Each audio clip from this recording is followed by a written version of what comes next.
The Sarlacc Digest, the long-running live stream podcast digesting Star Wars topics for over 1,000 years. Join them for all the latest news, rumors, and theory crafting with none of the drama or the bullcrap. Live every Wednesday at 8 p.m. Pacific Time on YouTube. And don't forget the Sarlacc Toy Chest, covering all the newest Star Wars toy releases and news from Hasbro, Hot Toys, Jakks Pacific, and more. Live every other Monday at 5:30 p.m. Pacific Time. Be there and keep it nerdy. PlasticNews.com.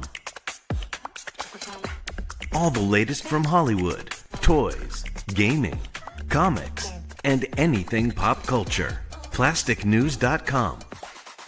Don't forget the IQ. PlasticNews.com.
He was the first person to say, we should put comic books in plastic cases and grade them. He told George Lucas to hold on to the merchandising rights, and 3 3/4 would be the perfect scale for the figures. When the owner of Playmates Toys asked him how to compete with the big guys, he gave him his extra copy of TMNT #1. He is the most important collector in the universe. I don't always need a grail, but when I do, I go to holygrailtoys.com. Keep hunting, my friend.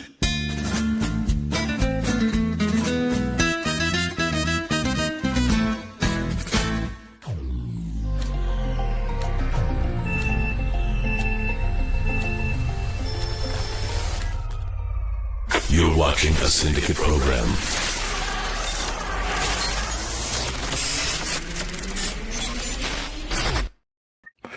Oh, good evening, everybody. It is Friday, 7 p.m. Pacific Time, right here on the Shadow Knows Network. And we are back at it once again, as we do each and every week. And I always say every Friday we got a jam-packed episode. And, well, we got a jam-packed episode this evening because we're going to start it off with talking Star Trek. That is right. Are we in store for a reboot? We've talked a little bit about the recent Star Trek stuff that has been, well, we'll save our comments for just a few minutes. But is the Star Trek universe and franchise in trouble? What is upcoming? What do we think? We're going to dive right into all things. Plus, some movie trailers that hit. The Mortal Kombat movie. We're going to weigh on a trailer. We got a lot of video game stuff. We got God of War, little sneak peek images of the movie. We've got Street Fighter coming up.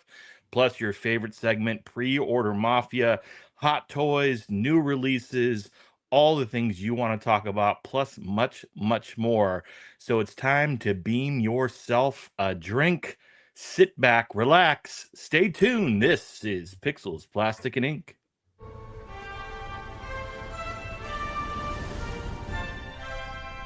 Captain's Log, Stardate 2026.2. We have been informed that the Hasbro Pulsar is about to go pre-order.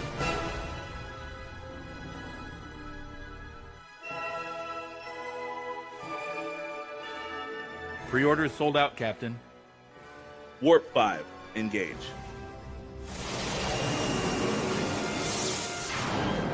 We have arrived at the Hasbro Pulsar.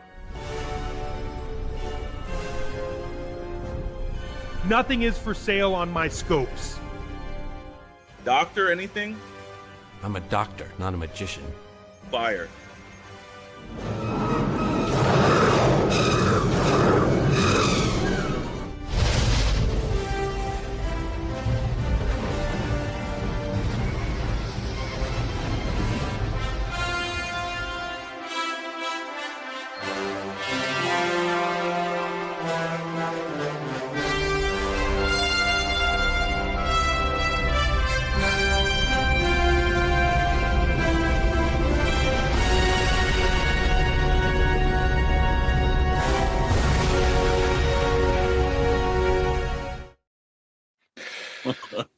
Well, there's the reboot, ladies and gentlemen.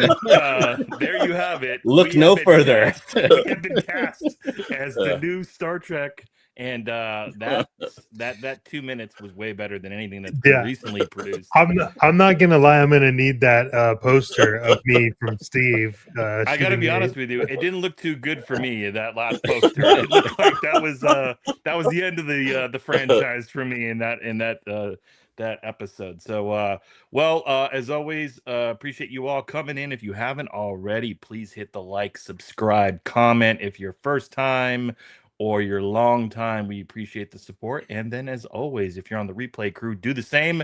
And plus, if you want to follow us on the fastest growing Discord network, that's right, come in, talk toys, toy photography, pop culture. It is the Discord, it's the syndicate. All you got to do is just subscribe. It's free. Come talk shop, come talk podcast, all that good stuff. So, Mr. Storm, how are you doing this fine Friday evening? I'm doing all right. Start date 2.27. Yeah. Yeah, like I said, doing well, man. Good Morning Toy Box was good morning. It was hopefully to entertain you guys, and we're back here to do it again and boldly going into a new direction on pixel plastic and ink. Hopefully there'll be no phasers on kill, but we'll see. Love it, love it. Dr. Brantley, busy repairing another person on the ship, but how are you the Friday night? Doing well. I've got my Earl Grey, and looking to talk Star Trek. Something good too, not this new stuff. Love it, love it. Chet Maddox, how are you, sir? Well, I am good now that I see all of your friendly, sexy face. Look, hey, here's one thing I gotta say about Fridays, okay?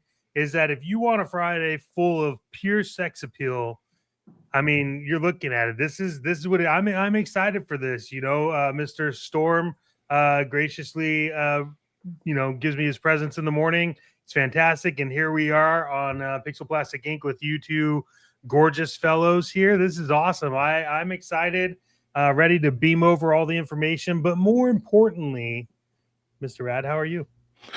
I am doing well. It's about time we surface this subject, right? Because we've got our brothers that talk about Star Wars on various channels, the Sarlacc Digest, and we've got Blitz Transmissions. They don't get a lot of love to the Star Trek, so we're gonna give some love to Star Trek, and I'm excited to jump in it. Before we go any further, though, let's check the chat. Let's recognize who's with us on the live. And first and foremost, we got Meeks, the mod, representing. What's up, man? Welcome on in. Patty Atkins, it's Friday. Beam me up, SKN. You better believe it. Darth Moocher. Well, see, there you go. What is this? What is this? This is Star Trek, sir. Tripping with Toys is always hanging out. Good Friday evening, gents. The Max Rebo experience back at it. Thank goodness it's Friday. You damn right. Peace. What's up, brother? Welcome on in. Judge Dredge hanging out as always. Oh yeah, we're excited. We're getting things ready to go. Who else we got in the chat this evening? Anybody else? I think we got Cassidy. This is awesome. Appreciate you stopping by and hanging out. Commander Bly, first Are you first? I'm not sure. Well, we'll He's say always first. yeah, He's always he's first. always first, Castle yeah. Grayskull, the sorceress, Welcome in, is welcome the in. house. Thank you again for hanging out. And we got Unbelievable. What date is the first celebrity interview? Good question. Well, according to that trailer, we're all celebrities. This is our Yeah, first right feature now, film, yeah. the Star Trek reboot. It is happening now. Well, let's get into things, Mr. Storm, shall we? Absolutely. Let's get it rolling. Tonight, the topics we got: is it time for a reboot for Star Trek? Yeah, we'll answer that question in a couple 30 seconds. Mortal Kombat 2. Mortal Kombat 2. I got to give it credit. It looked a lot better than I thought it was going to be. We got some pre-order Mafia, your favorite segment, our favorite segment. We're rolling with some on-the-spot, last-minute pre-order alerts tonight. That's right. They can happen even in the night. We got some hot toys. Playmates Fall crossover. Metal Gear's got a figure coming. McFarlane's World of Warcraft. Well, we're going to see if McFarlane can redeem himself. Plastic news on SKN. Well, if you haven't heard the news, Paramount gets Warner Brothers. We're going to talk about that. And then a first look at the God of War series. They actually just send the scenes back from that. That's looking pretty cool. And the Syndicate Network and Discord upcoming events with a special announcement tonight and a preview of Monday's Sarlacc toy chest. That's right. So we're getting ready to kick it in, gentlemen. Yep. And a quick shout out over to everyone on the big Insta. Thank you for hanging out with us. I appreciate it. Thanks for pulling in. All right. Well, let's go to the first one. Well, right here. You've seen the logo, it. And again, I'm trying to hit this tonight because I already know how this is going to go. But like Darth Mucho over the Starlight Digest, they handle Star Wars. We've told people we're the home of Trek. We're boldly going into this and we're going to get it right. But the one thing over the last, I say maybe 4 or 5 years, does Star Trek need a reboot? Does it need to just clean up house? So that's our main question on the night, and we'll have that answer by the time we're done with this segment. We won't have to spend $110 billion to actually let you know that. But if you would like to donate $110 billion, we are totally fine with that. Feel right away to get that kind of cash out. We do not absolutely have a problem with that and everything. Castle Great Show, so excited. I'm here early. Yes, you are. You got to take a look at the den. And the den is in every possible way. You've got the original series, the Next Generation, Deep Space Nine, Voyager. Obviously, there's some other shows in, but a lot of people believe that this is the prime point of Star Trek. It had a very good run. Television's always made their thing. And I know that Mooch is here. And yes, Mooch, I know you love Star Wars, but let's be quite honest with you. If there's no Star Trek, there's no conventions. There's possibly no way that George Lucas can get that other thing made. So you got to give credit where credit's due. It really kind of broke into fandom. And that's the best thing about Star Trek. Even years when it was off stage, they got it in. So I'm sorry, Mooch. Mooch, look, you can't defy what history is, man. I'm sorry. You can erase it as much as you want, but it's there, man. I have to ask a question because there are other different series that don't seem to be on this page. There's only so much room. Did we erase them from our memory? Because we did not. No. Okay. We do know there's Enterprise that's not represented there, and of course, obviously, we did not put the movies because they have rebooted the movies and they're gonna reboot the films. But we're talking about just in general and everything. I've never seen anyone so aggressively and unapologetically try to destroy a franchise like the Kurtzman crew. I'm gonna let Dr. Brantley's our resident Star Trek expert here, but I'm just gonna say quick 30 seconds. A reboot is your computer isn't working, you've been messing around for a couple minutes, and then you just reboot it and hopefully it works. Then there is you need to take the computer apart because there's something completely wrong. And then there's a buy a new computer. We're very much at we need to buy a new computer quickly.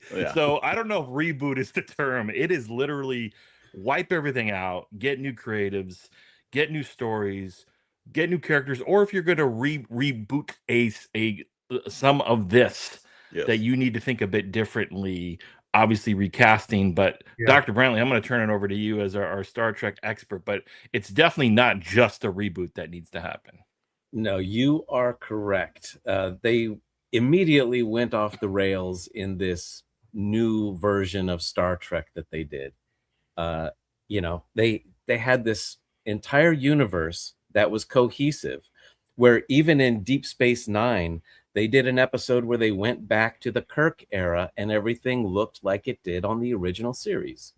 So it's in canon. Everything looks like it does. Don't screw with that.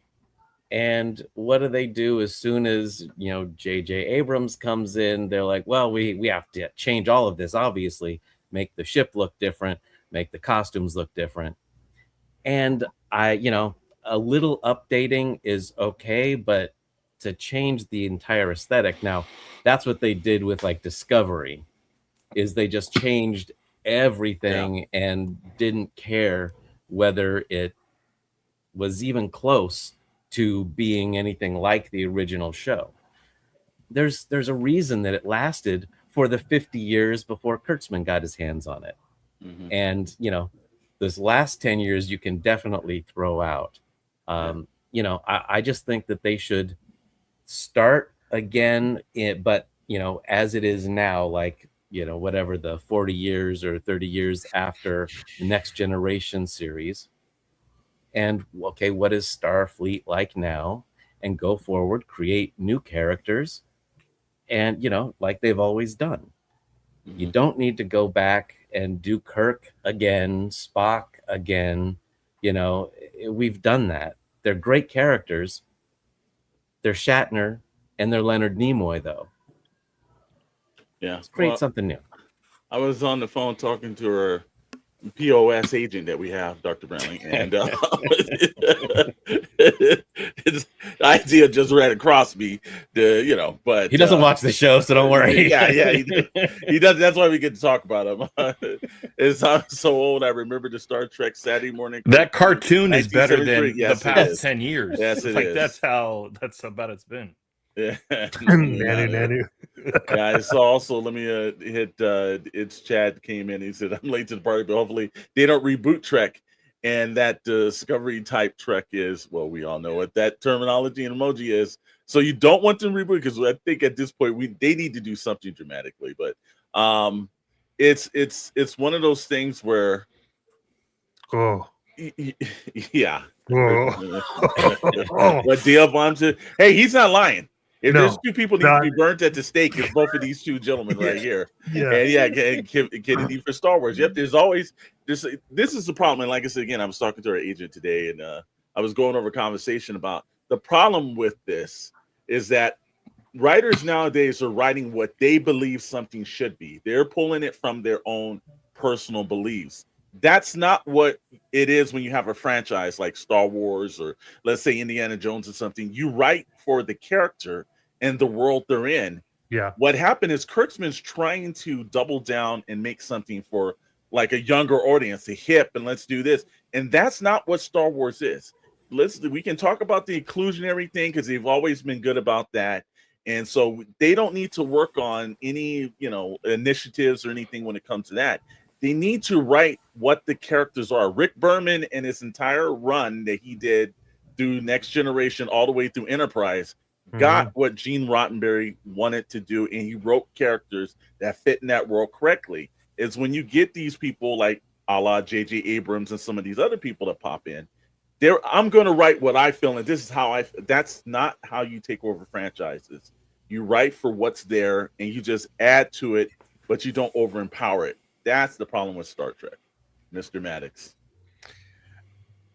I mean, if it was up to me and I was, going to have to figure out something after this, Patty says she agrees with Dr. Brantley. I think a majority of the people are going to agree with Dr. Brantley on this. My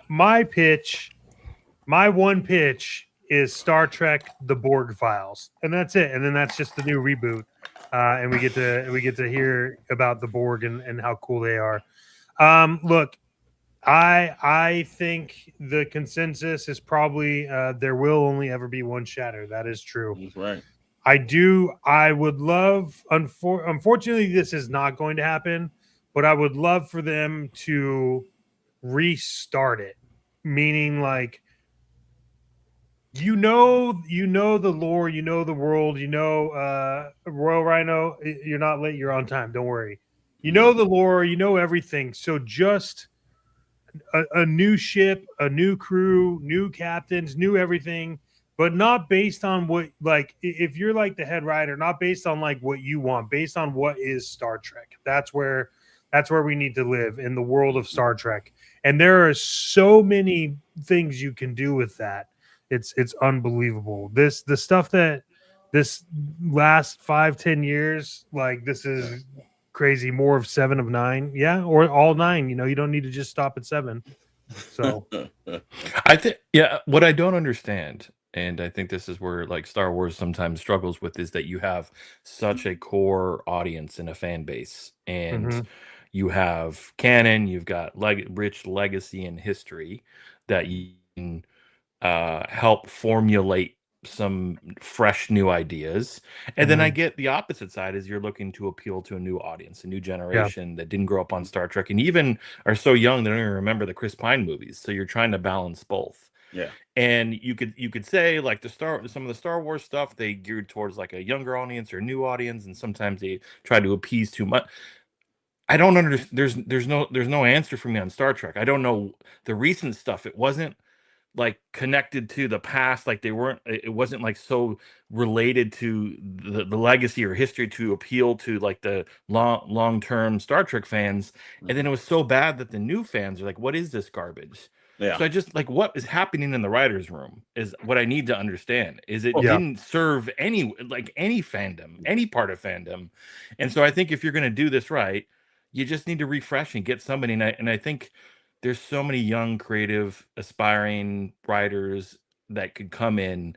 Don't worry about getting some big name, someone that really understands lore. And I think about like a Filoni type, right? Like who, like was had such an understanding of Star Wars lore, and you could say good or bad, but at the end of the day, he's been really great, in my opinion, for the Star Wars franchise. You need someone that's deep, rich inside Star Trek that understands all those things, the fandom, and to be able to step in with somebody, a bunch of creative writers, and reset this whole thing. Yeah. But I I'm don't I'm think. afraid that Paramount's not going to do that. I think they're going to try to put some big director on, some writer, and we're going to get some trash reboot, and it's going to be a new actor that plays Kirk, and we're going to be stuck with some garbage, and that's my concern. Here's what I think. I don't know if they're going to go directly into that, because before Skydance bought Paramount, they had an independent auditor go through, and they said, "What would you do right now, to Star Trek?" And the auditor said, "I would completely end everything that Secret Hideout's doing, get rid of Alex Guzman, rest, let it sit for several years, and then start it anew."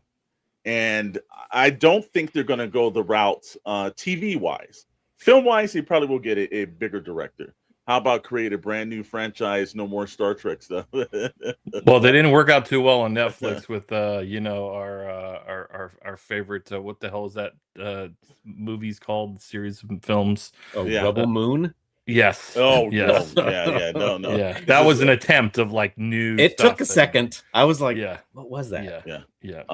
Like it's just but now Filoni's character steeped in everything Star Wars, It's true. and Still's Yeah. legacy character stories plus the Acolyte, which is a cool thing. It was Filoni. I didn't say he's perfect, but I have to say though, like if there's any benefit to like his involvement in Star Wars, he's got some really strong bright spots. Well, And it is definitely different than what Star Trek has experienced. Is you've had kind of one person at the helm that's protected some of the components of what Star Wars fandom is. Star Trek's so off, and Dr. Brantley, it's been so far off what it really is. Like you couldn't even tell. It's like they're just wearing the costumes. Well, I mean, the main thing is a lot of it isn't even science fiction now. Like Starfleet Right. Academy, there's been about 4 episodes out of the 8 they've had that actually had like a science fiction idea in them. And Star Trek is at its core a hard science fiction where, you have some crazy idea, a different type of planet that had a different, evolution or whatever,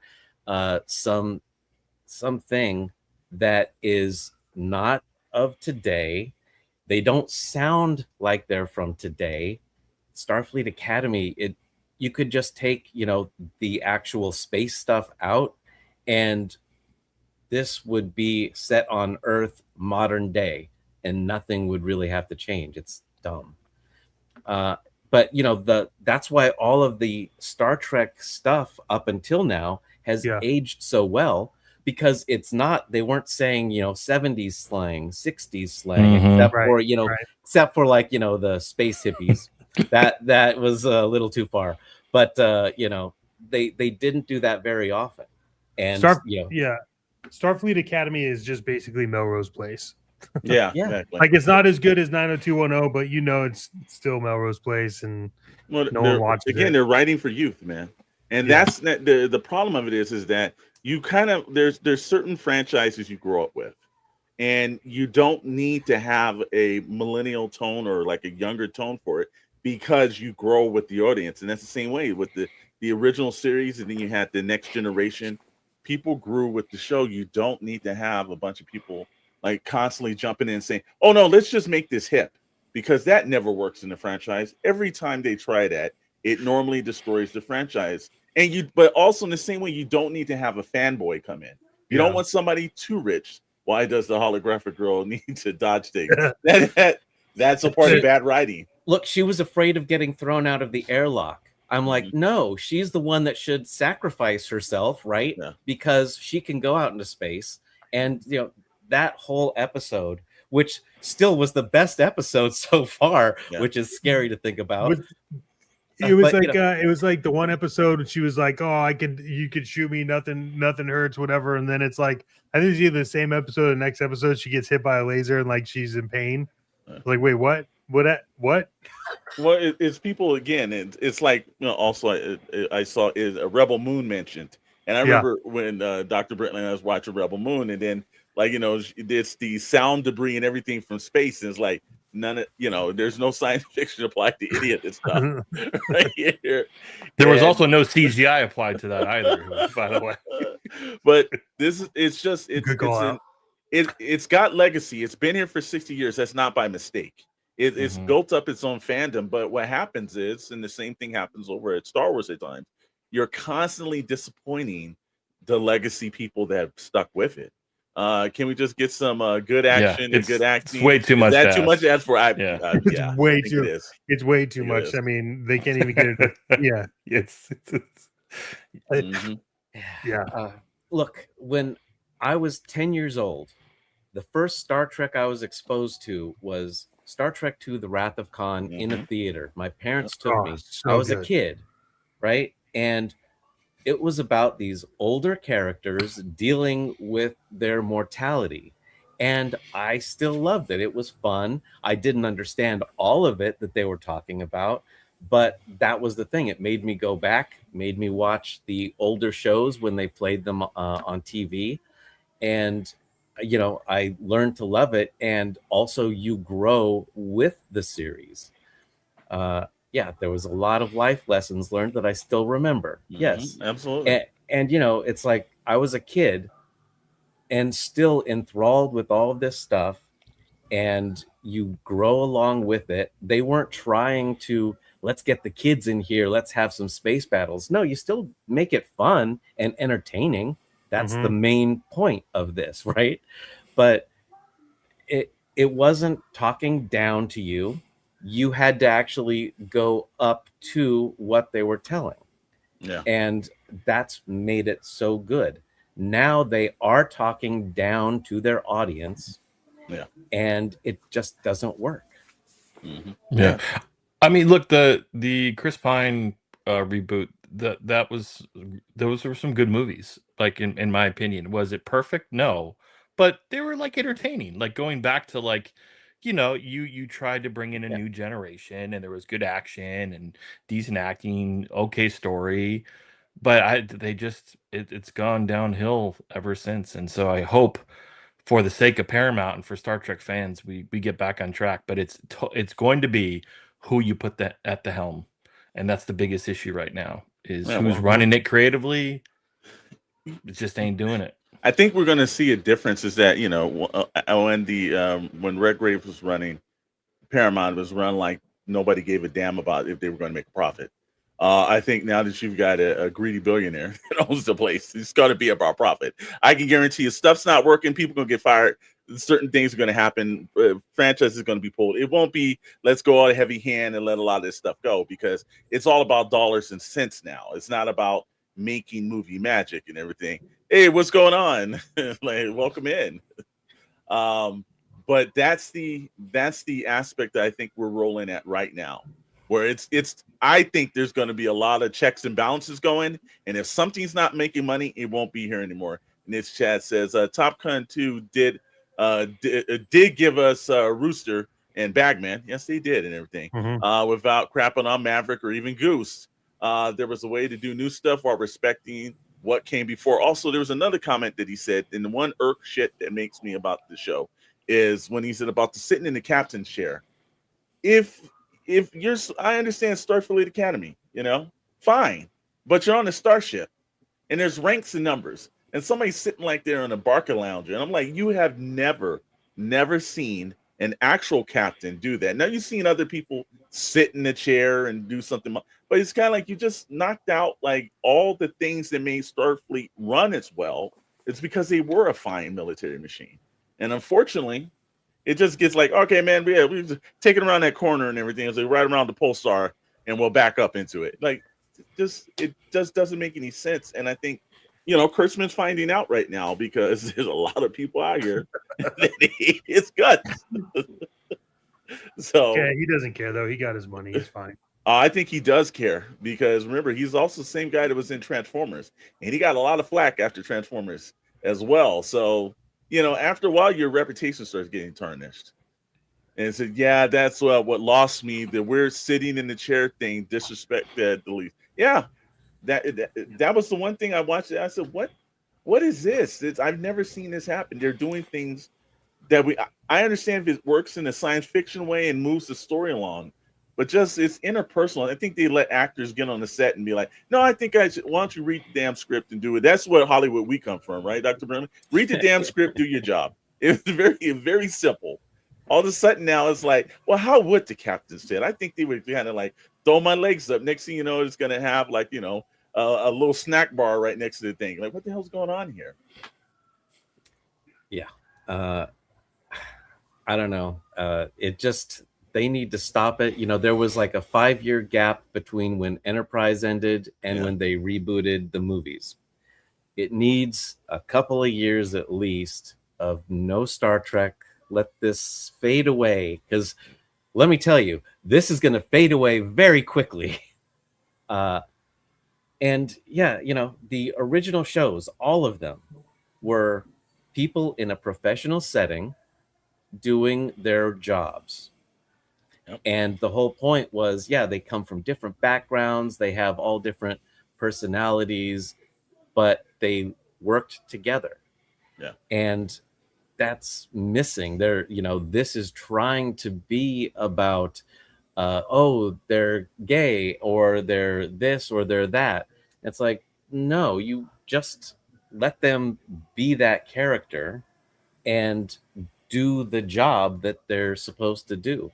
And I think they're missing a huge opportunity with Starfleet Academy, because it should be about these young people that are having, interpersonal problems or whatever, and learning to work together. But essentially from the first episode, everyone was just kind of like, hey, we all get along and that's fine. And there's like love and all this kind of stuff, but it's not really anything about the characters dealing with each other and their differences. It's just a wasted opportunity. They could have done things a lot better. This is what happens when you don't employ writers. Not a real doctor. Sorry. Yeah, the board took his certification from him. Do not ask for medical advice. But hey, this is one of those things. This is like there could be a Harvard debate class based on should they reboot this show, and we're running all night. But we got other subject matters that they'd run too. So yeah, should they reboot it? I think we're all in agreement. They need to do something more than the status quo they're doing right now. So will Star Trek Starfleet Academy get better? Nope. Okay. No, on. let me tell you, this last episode, they had literally the two worst characters ever created in Star Trek meet each other, and of course they were best friends immediately. And I was just like, oh my god, there's like another 50 minutes of this. All right, well, let's move on to something that we saw a couple of weeks ago. They had the Street Fighter trailer, and we saw that, and we were all a tad bit disappointed about it. And then they released this one in the middle of the week, Mortal Kombat 2. And Keith Urban right now is in this. I can tell you, I, for one, was shocked at the complete contrast between the two, because I thought Street Fighter looked like a complete joke. And I was like, what is this? Like, you might as well have add Jean-Claude Van Damme to come back one more. But this surprised me. This looked way better than I thought it was going to look.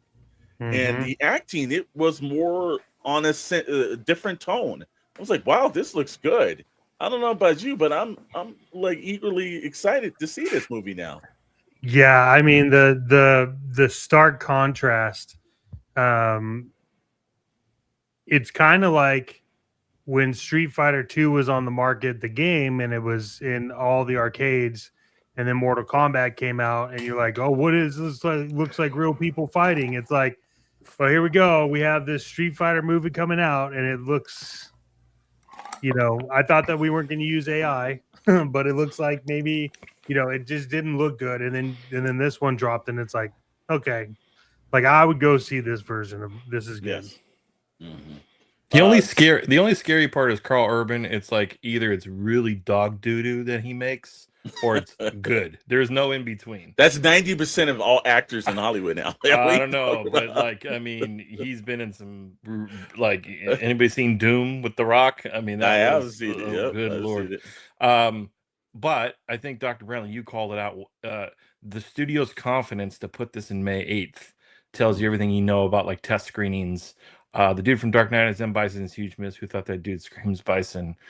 Yeah, I mean, this movie also has 50. That movie also had 50 Cent in it. as Who said screamed acting?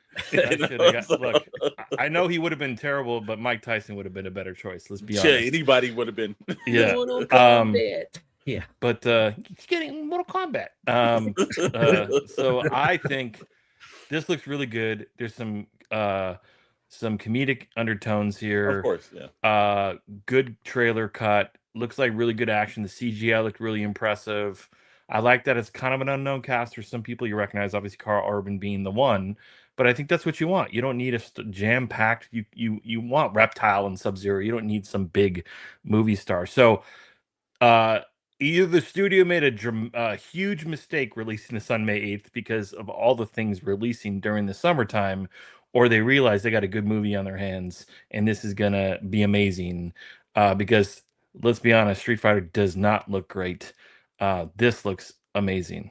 Yeah. And that's why they put Street Fighter like in October, right? Well, they could have put it in February, January, then you really know, or September, like, yeah. And look, they treated this seriously. You can still have comedy in it, but it's like comedy from the characters in their situations, right? Not just trying to be goofy. And that's what Street Fighter looks like. This, just like Chet said, when you saw Mortal Kombat the game, you're like, whoa, wait a second. He just ripped his spine out? Whoa, okay. It was different. Yeah. And they're treating it like that. So I love it. Max Rebo, yes, it would have been better if they put Balrog from Lord of the Rings instead of the actual Balrog from the video game. This looks great, man. I'm a huge fan of. I grew up on Mortal Kombat arcades and Street Fighter arcades. I still collect the figures, man. I'm, Big Storm Collectibles, and then obviously everyone's got the Street Fighter line at this time. So I hope both of the films do well, to be honest with you. But this looks far superior, to be honest, and it looks like they have a good story in their hands too. Yeah, just going over this was so disappointing and disrespectful. Sitting on the captain's chair the way she did, that's what made me forget the show. It seems like the chair was the moment. I think the chair was the moment. I mean, like, this is, it's big. It's something that I feel like the chair was always sacred. Like whenever you met the new captains on the older shows, when they sat in the chair, they had like a sigh of relief and like, all right, this is it. This chick just walks in, kicks her shoes off, sits back, and doesn't understand. She's like captain anything. I look. I think that this is. I think Mortal Kombat's going to win on the fight movies. Yeah. I think as far as it comes down to, people are going to want Jean-Claude Van Damme back in Street Fighter. I do not have high hopes for Street Fighter. No. That trailer was just not what it needed to be. So I think the class of Sonata will elevate the movie. Yeah. Look, I'm not worried about Mortal Kombat seeing this now. I think there is a wise move. May 8th is not by mistake, because they could have changed it. They push movies up, push movies back. I think they know they've got something that will appeal to all type of new and old fans to this. Street Fighter, they're praying that they get production budgets back, because I think May 8th is a smart move. I think it's got its opportunity to have maybe a week or two to make a little money, and then like some major Hollywood film or something drops in that like will take its attention. But I think they can get their budget and their production costs all back on this. But Street Fighter, there's no chance that's going to happen. And I'm with Commander Bly on this. Like some kind of homage to the old school like soundtrack would be awesome. I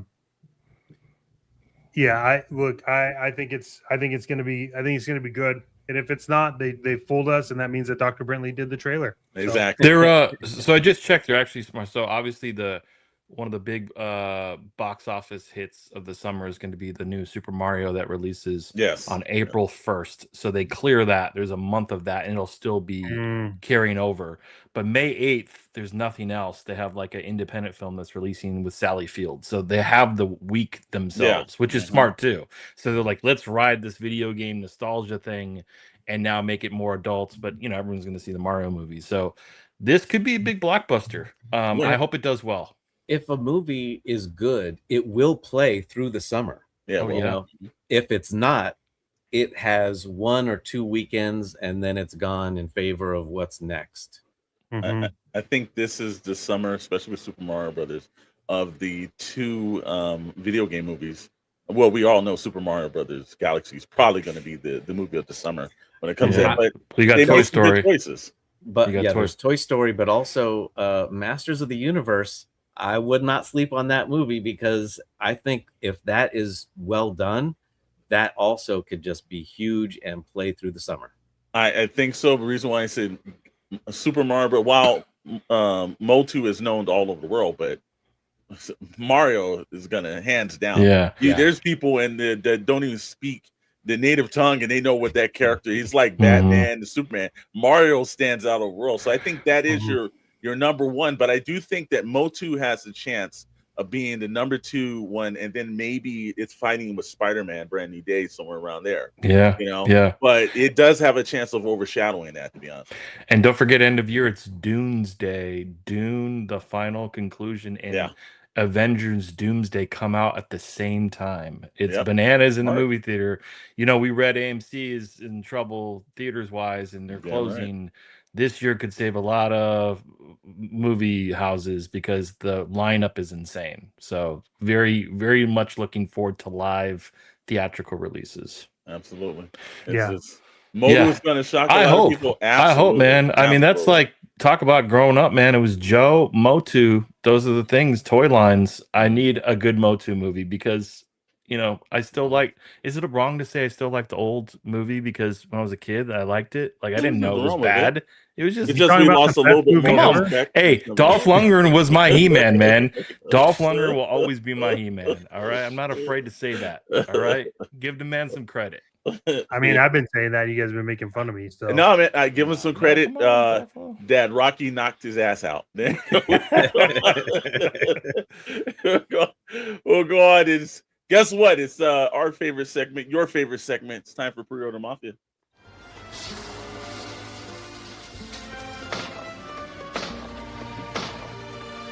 Leave the Super 7. Take the McFarlane.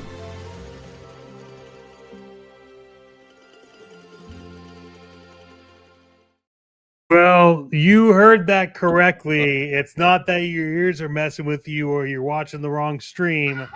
Welcome to Pre-Order Mafia. For those of you that are new and have never seen Pre-Order Mafia, welcome to probably the best pre-order show there is on the internet. The Pre-Order Mafia is exactly what it sounds like. And again, as a default reminder here, because we've got to say it because people on the internet get real brave behind their keyboards, this is our opinion and our opinion only. Now, you can have your opinion. While it may be right or wrong, this is our opinion and, not the overarching opinion of Vault 9 and parent companies, but this is our opinion and this is how it works. It is a 3-tier rating system.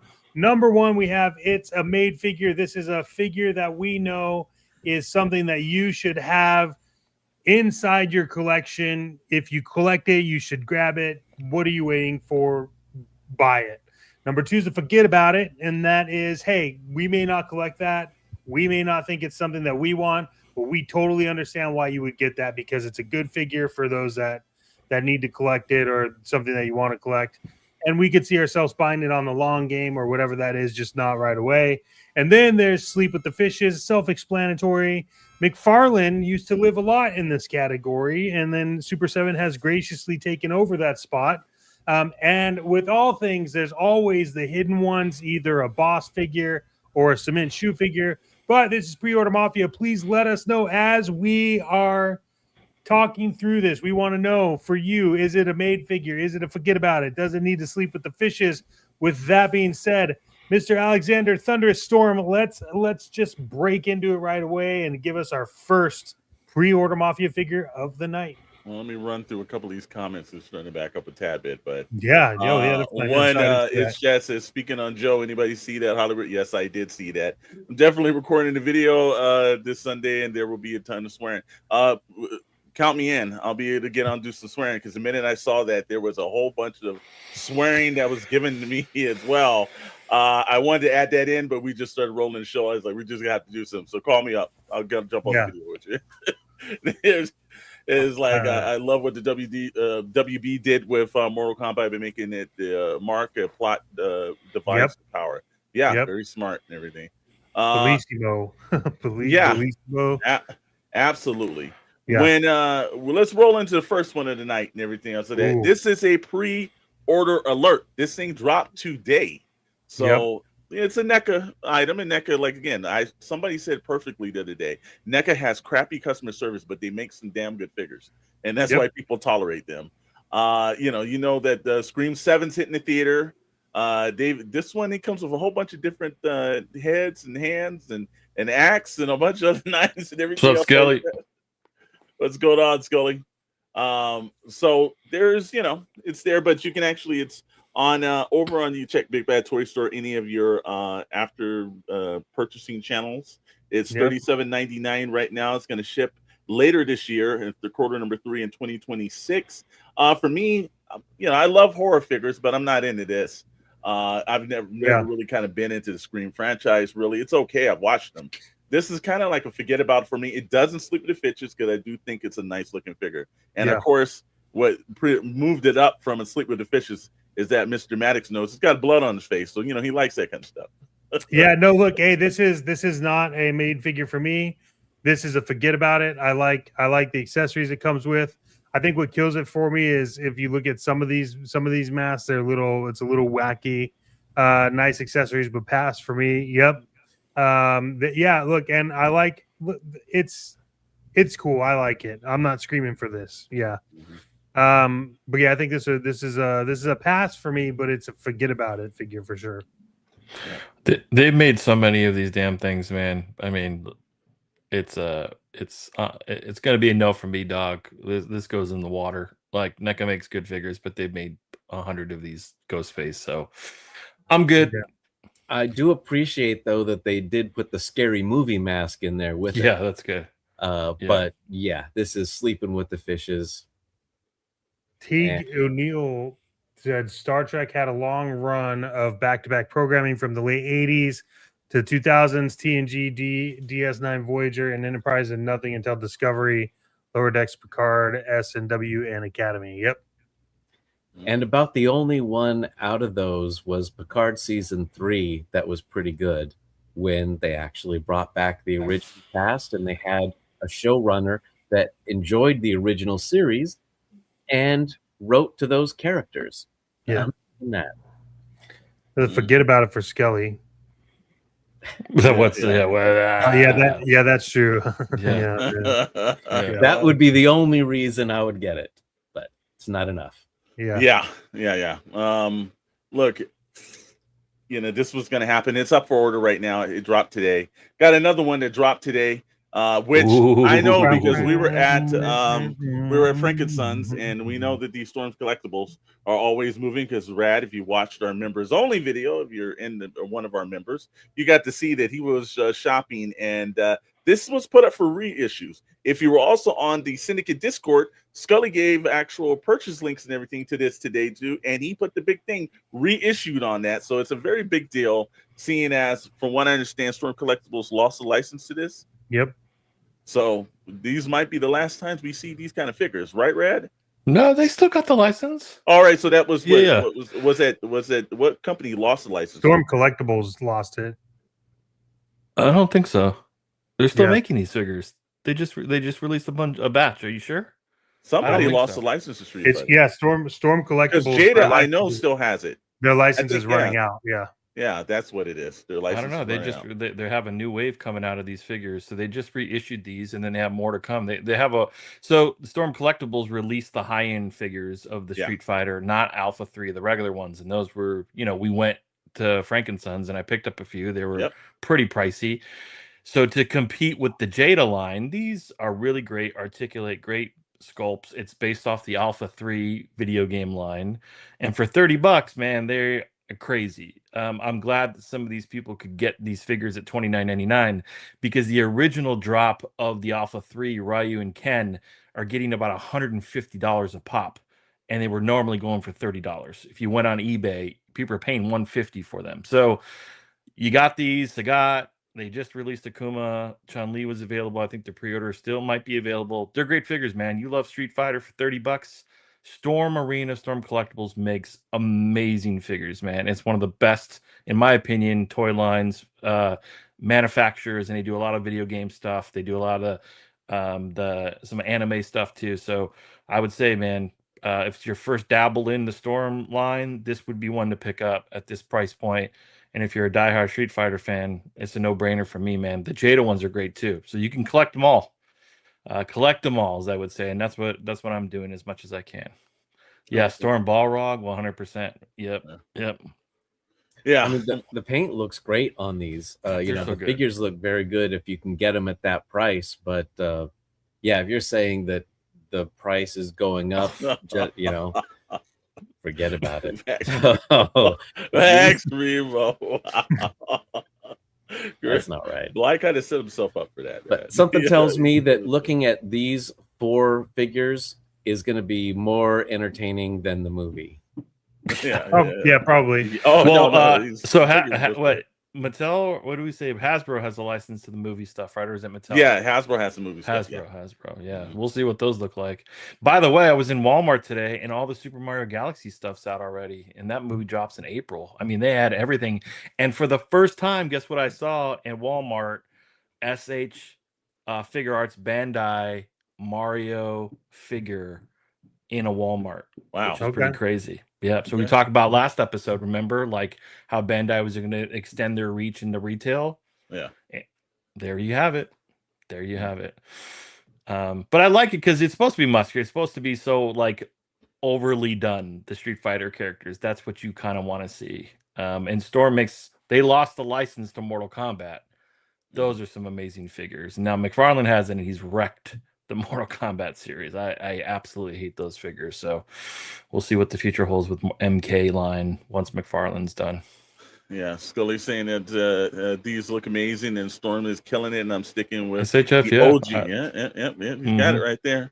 And the Mario stuff's already out because I know it's Hasbro's making it. It's not Hasbro making it. Yeah, I seen that too. I think it's that's Jack specific, right?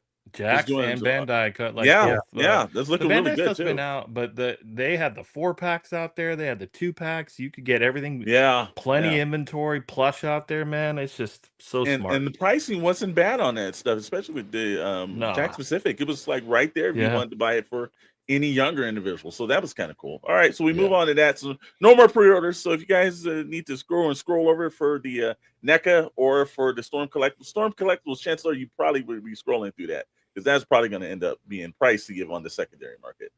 From there, we roll in with Hot Toys entered it, and if you don't know what it is this year, it is the 40th anniversary of the Dark Knight Returns. If you saw us on Good Morning Toy Box, you know we saw Battle Damaged Batman.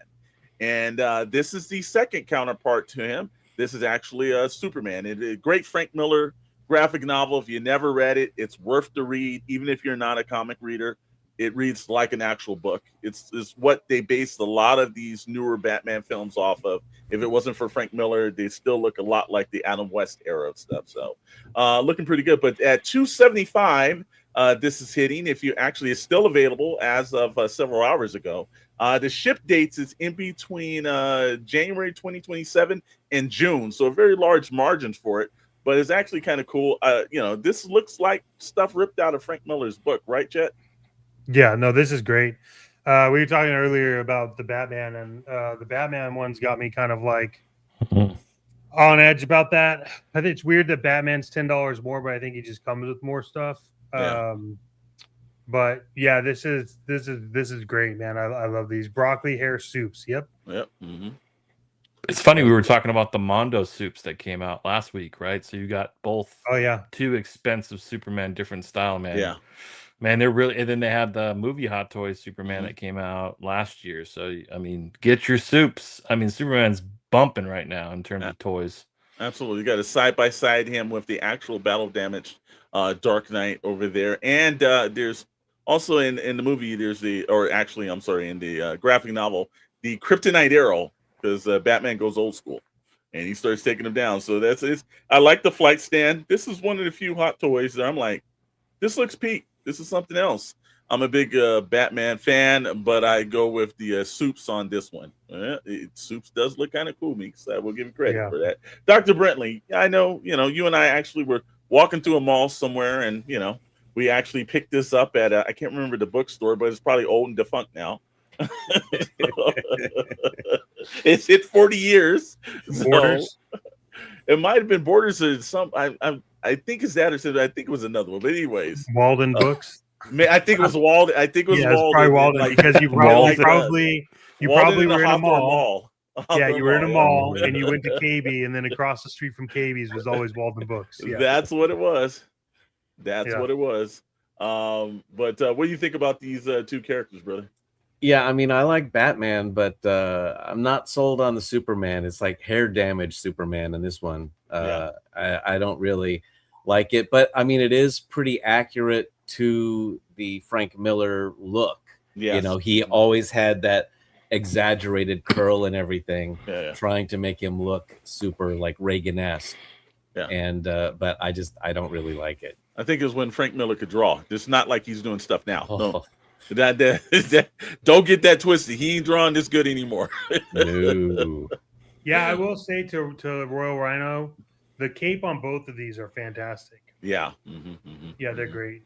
Yeah. So you can see them side by side if you decide to want them. Again, both are still available over on Hot Toys. From what Darth DeMucher has told me, or we will now refer to them as Lord Moocher, that they take payment plans. So $275 is a stake. You can put a little something down every paycheck, get it out, and stuff like that. They're gonna need to if they sell them at this price. Yeah, you're damn right. They got that right. Yeah. And like I said again, Castle Graves, I've got to talk to the fashion expert, Dr. Brentley, here about his thighs, because that's not us. They should do a Thunder Thighs line, just a bunch of like thick thighed superheroes. And starting with Thunder Lips from Rocky 3. Yes. As Chad says, hey, you know what books is would be great toys, could be based on Energon. Not disagreeing. There's something that we all know. Myself, Mr. Maddox, and Mr. Chad know about that coming up soon. So From there, we move into the Playmates is going out with some crossover stuff that we just did not believe that they were going to do, but they were like, "Hey, man, we're losing the license. Who gives a rat's ass?" So they're moving themselves on. But Playmates and Godzilla crossover. If you were at Toy Fair, you saw this coming. Oh, yes, you did. This one, Donnie as Jet Jaguar, Shredder as Mecha Godzilla, and Splinter as King Caesar. They're stomping their way. Now, there's no release dates on this stuff at the moment, but it is coming out in the fall, and I think that they don't have a lot of falls left in them, so this might be some of the last offerings we got. I don't think this was remotely cute. This is one of the few times. Yeah, this is a commander light. Like, why? Yeah, this one was about the bottom of the barrel on this one, bro. I'm a Godzilla fan, but they took this too far, bro. I don't know how you can release this after showing everyone your G.I. Joe crossover. Yeah. Yeah. And the G.I. Joe crossover was a little bit of a little stretch or something else like that. And yes, no pizza accessories, Max Real. No. It would have to be a gigantic pizza. Yeah. The heck is this? Yes, that explicit term. Yeah, this is not even a sleep with the fishes, Judge Dredd. This is like, this is like Jimmy Hoffa's 50-year-old line at the old Giant Stadium. Never to find this character again. This was a terrible look for Playmates. And look, you're going out, but I don't know why they did this, man. And the worst one is the King Caesar as Shredder. Yeah. I don't even know what. Well, you haven't seen Splinter Kong yet. That's coming soon. The only one that kind of looks okay, I think, is Shredder Mecha Godzilla. Yeah, right. But the others are just so bad that it defies explanation how it got through all of the processes that it takes to get a figure out on the market. Oh, they removed that since they lost the license. Oh yeah, that's it. This is they did a third grade customizing competition. Like these are so bad. Come on. For Castle Grayskull Concrete 100% Lego shoes. Make them bigger shoes to make the concrete stick to these. Yeah, nobody's buying these. I don't know what our friends over at Playmates are doing, but God knows they need a. Oh, you know what they're doing. They need intervention. They don't have much at the moment. Left in the tank right now. It's like one of those guys. It's a toy intervention where they tell me sit down with us. You guys got to stop making this kind of stuff. So, if anybody is again, fall it'll be coming out. I'm sure it'll be all over the place. From there, Metal Gear Solid 2. That's right. And back in the day, I used to love this game. Nice looking figure from Max Factory. It's currently up on Big Bad Toy Store. A little bit of it's more like not like the video game, more a little bit manga-ish. But still, you can kind of tell what it is. That character is probably going to get. I know they're getting ready to do a development movie and everything for it, so we're probably going to see more of this character popping up.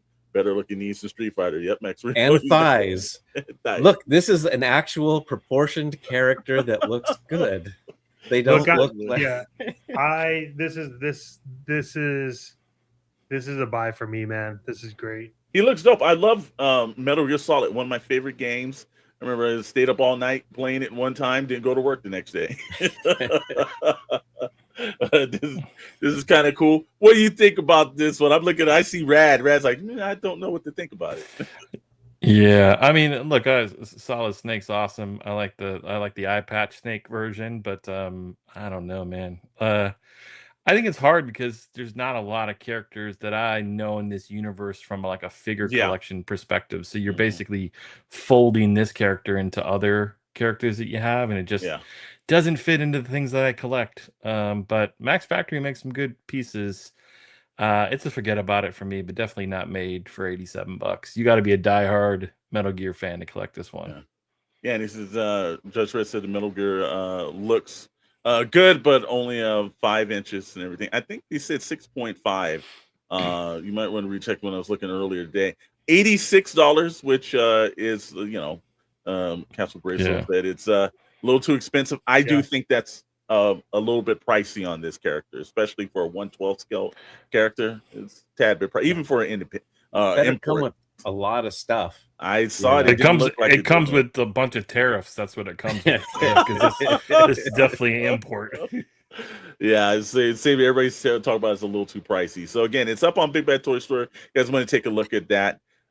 From there, I think we got one more. That's right. Again, Yeah, Lynch King, leave baby. the Super 7, take the McFarlane. Well, this is one of the few times where McFarlane has earned his credit, because a lot of people, and especially a lot of the Facebook groups are in, everybody is giving him an applause because they said, wow, this was a great World of Warcraft looking character. And I have to say that there's interesting things that does make this. There's a special redemption code that comes with this actual character that you can use in game, only available through the purchase of this figure. So that's kind of cool. And Darth Mooch is saying that's an instant buy, because we know he loves all things, especially things getting medieval. And Meeks also is digging this one as well. I think he did a great job packaging swords, all the accessories. McFarlane did a great job on this one. Bravo, Todd. Bravo. Yeah, this is an instant buy for me. There's okay.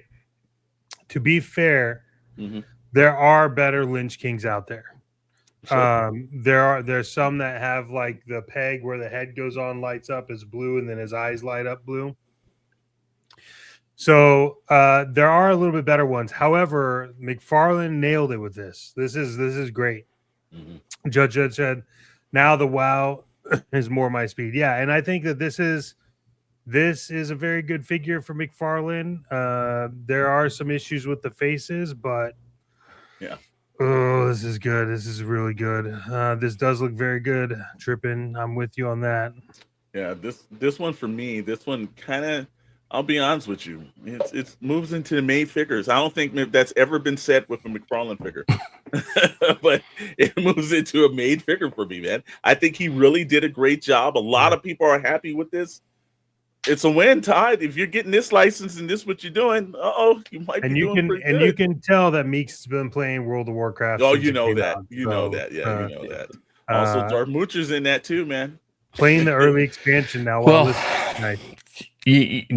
gentlemen, I'm involved in the SKM business operations, and I was digging into the files just to make sure we hadn't signed an agreement with Todd McFarlane for any advertisement, because I can't believe the good things you are saying this evening about Uncle Todd. We are not collecting a paycheck, so this feeling must be real.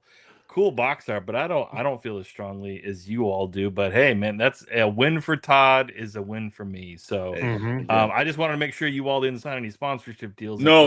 Okay, we're good. I was double checking the files. The thoughts that the thoughts that we had tonight have not been paid for. See, what had happened was but the detail looks fantastic. The paint application looks great. So yeah, I think this is actually a made figure. For a change. Wow, Todd. First time, ladies and gentlemen. Todd is killing it tonight. February 27, 2026. Mark this down in your calendars, everyone. Uncle Todd Todd McFarlane has made a made figure for once. Wow, that's a first. Hey, well, you know what? I will say though, I don't think. Did you all talk about on Toy Box Chronicles or Good Morning Toy Box the new re-release of the Dark Knight and the Bane figure movie line figures? We have not talked about it, because those are made figures too. But I know there's re-release. Yeah. But those are good too. The movie line stuff he's good at. He's been good. I did buy them. Photos coming soon of them. Yeah. They've been enjoying a photo shoot. But I did get both of those figures. Yeah. Yes. So he's done that. Like, I'll give him credit. The movie line Dark Knight stuff and some of the stuff, the Batman Returns, they've been pretty good. So, not all hate. He needs to re-release the Bane figure with the leather coat. Oh yeah, Grail. Fig. I give him credit, man. He's look. There's a lot of excitement. The chat's blowing up about this too. A lot of people are digging the stuff that he's doing. So, I got to give him. Let's not get this twisted. McFarlane still sucks. Laughing out loud, but this is fire. Hey, and as the kids say, you got to give him credit, man. When hey, broken clock's right 2 times a day, bro. You gotta do. I want this brother Matic stride for the greater good. So yeah, sold out everywhere, which is cool. That's you want every now and then. Everybody needs to win, man. Great job for it. Now feel right about not teasing them. Those theatrical releases, they are really, really well made. Absolutely. So I have no complaints. Absolutely. Well, it's time for that. We go over to another segment. This is Plastic News on SKN.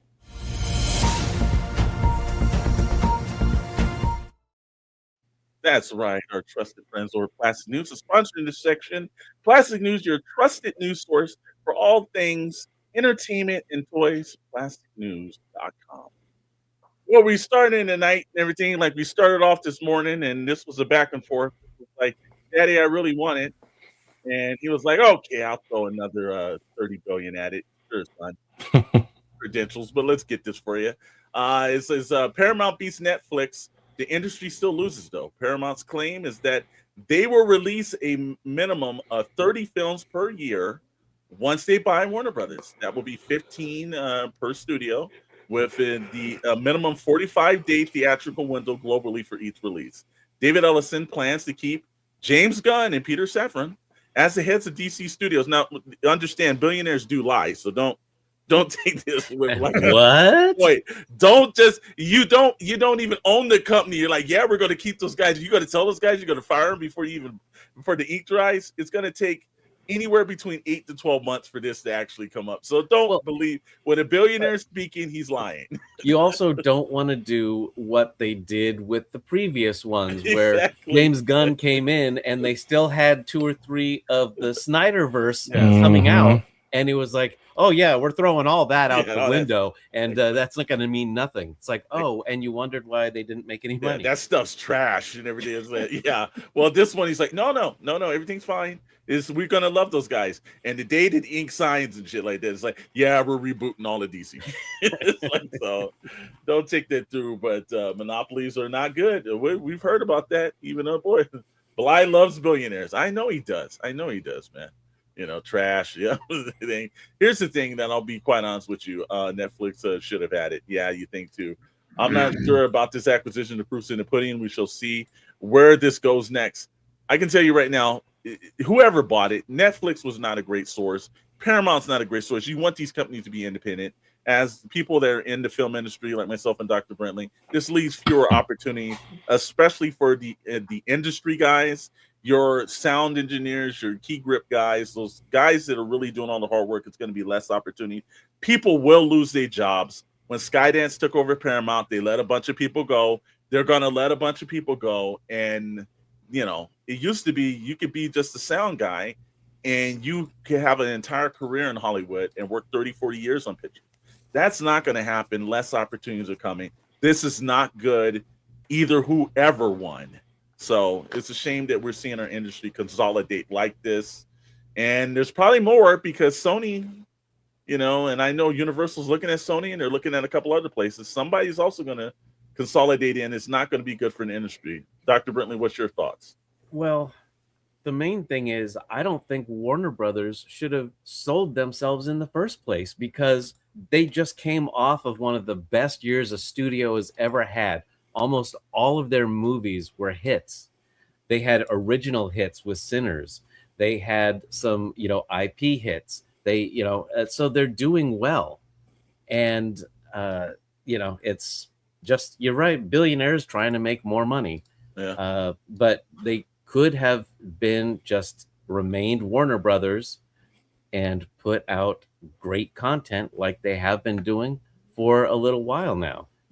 They started not so great when the new people took over Discovery, but now they've righted that ship, and now I think the ship is going to sink again. I'll say that Scully put this correctly, and I'll tell you this.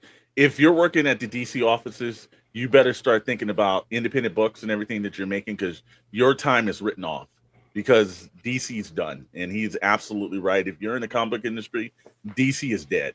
Marvel minded all of the stuff from Disney minded all that Marvel stuff, and they respected it. It came from a point they knew they were building stories.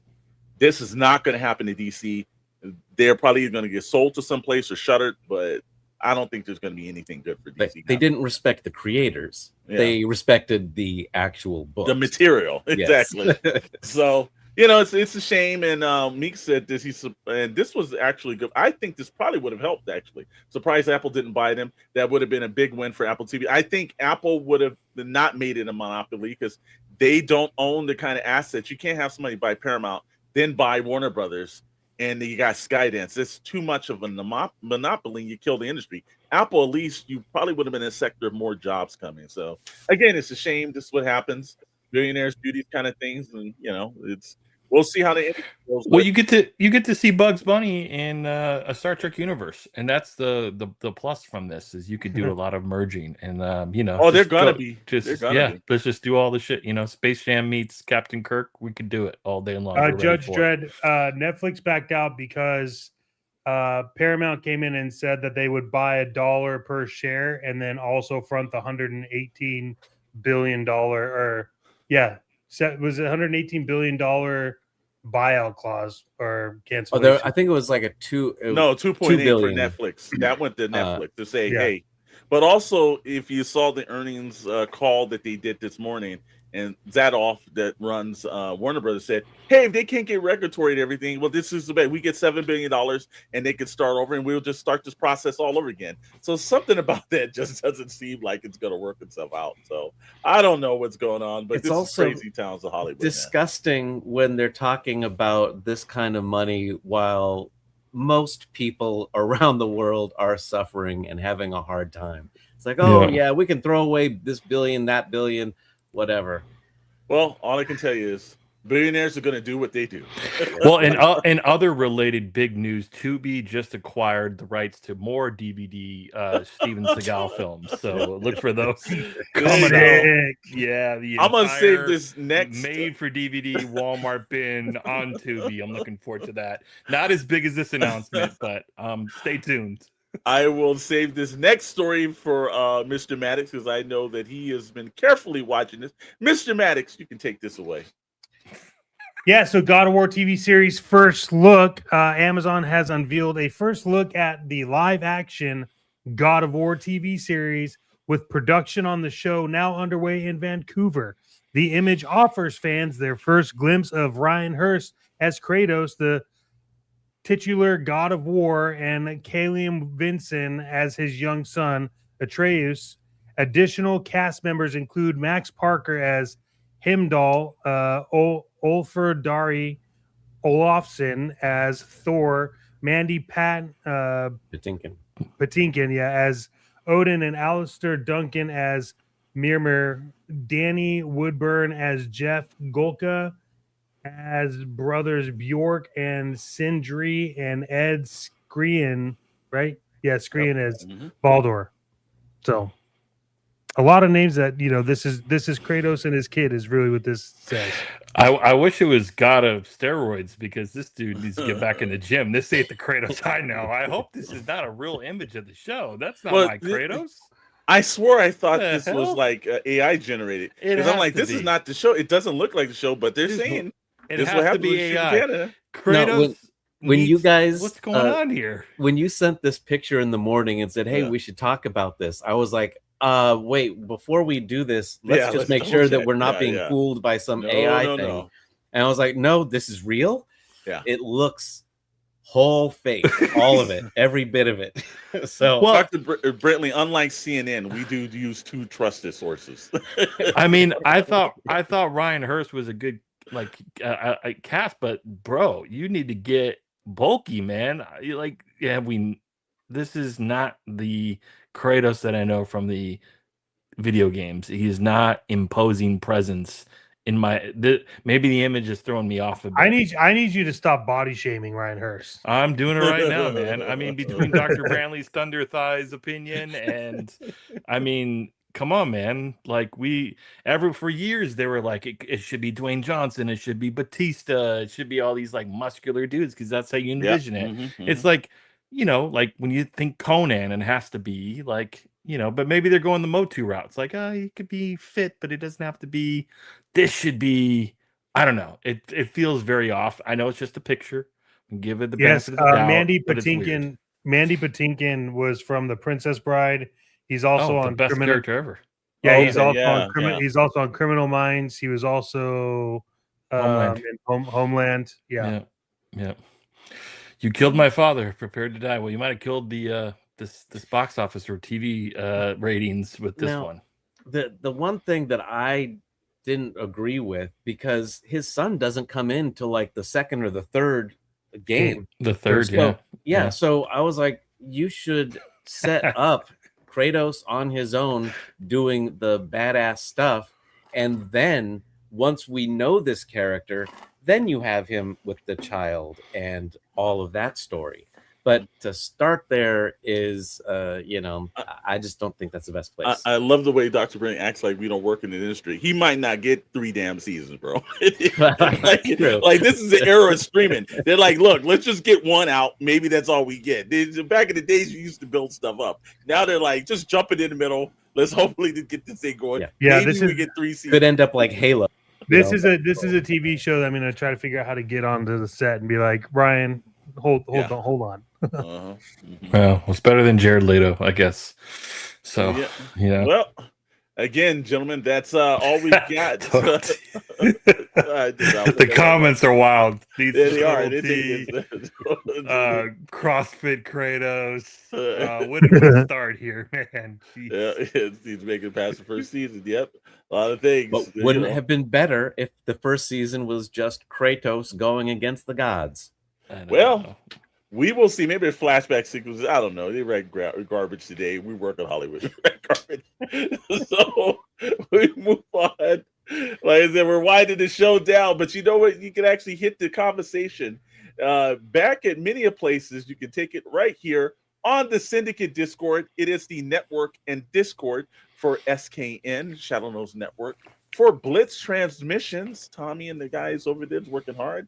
And then, of course, the Sarlacc Digest podcast. And guess what? When we're done, you can just go right over there and you can just, like, if you want to talk about anything, and I'm talking about anything. I've seen some conversations go on the deep dive into fandom, Space 1999. People, there's all kind of stuff that's going on. Or the guys like, was like, what would happen if they had a 3rd season to Buck Rogers? It's crazy stuff that goes over there. But your fandom is totally respected there. Go over and join the Discord. And we got some news and announcements going up. We're going to be in a couple places. On March 7th, all the members of SKN have been invited to the Survivors Arcade. It's a secret, underground video game cabinet-loving, cursing and drinking, all kind of things will happen over there.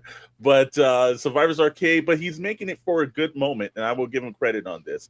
It's the Survivors Arcade Animal Fundraiser for the Fallbrook Animal Sanctuary. All volunteers work there.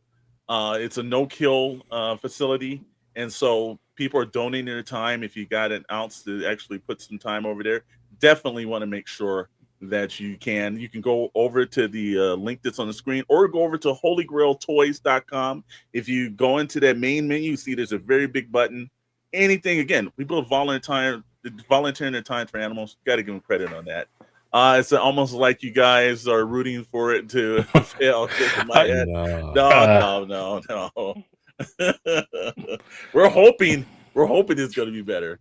TFCon. We had a little development. If you listen to us this morning on Good Morning Toy Box, do you know Scully's going to be there on Saturday after 12 o'clock? Because for some strange reason, this convention does not prorate. So they were telling us you can get tickets come in at 2 o'clock, but you can still pay full price. We were like, oh, no. That, like I said, again, like Hall & Oaks, we can't go for that. So we decided not to show up. But we're going to meet up with Scully, have some lunch in the area. If anybody's around that side of town on that Saturday, come hang out with us outside of the convention. Scully will go in from 12 to, I think it lasts from 12 to 5.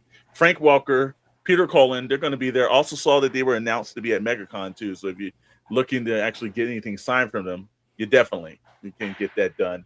On March 27th through the 29th, myself, Rad, and Mr. Maddox will be on Toy Atlanta's radar. That's right. We will be there. That's our first live stream of the year. We will be there representing, doing live streams all over the net. And there is a interesting bit of news that we just got down, is that while we're doing live coverage there, we'll have articles written for Plastic News. You can check out stuff that will be exclusively on our Discord.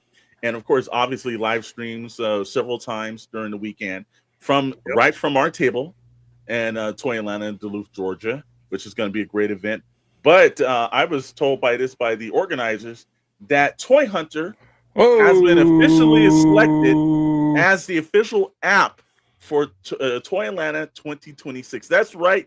Toy Hunter is now being represented at one of the best community and fan shows in the entire country. If you want to sign up for that, God, Steve, WWE Toy Hunter. Steve, come on. It's like WWE. They're putting a smackdown on the industry right there. But no, it should be go over to Toy Hunter without the E, toyhunter.com. Sign up if you have the Android or iOS.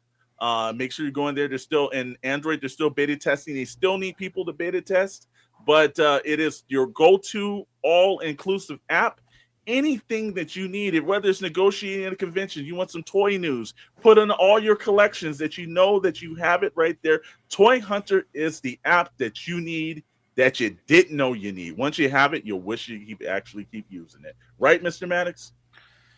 Yes, sir. It's got all the goodies in it and more coming in it. It's developed by a lot of members of the Discord as well. So this is really exciting, and a huge shout out to Toy Atlanta for asking for it and for allowing Toy Hunter to be the official app. So more good things coming for Toy Hunter. So yeah, possible ways to track your conventions, or buying figures as soon as they hit the website before anybody else.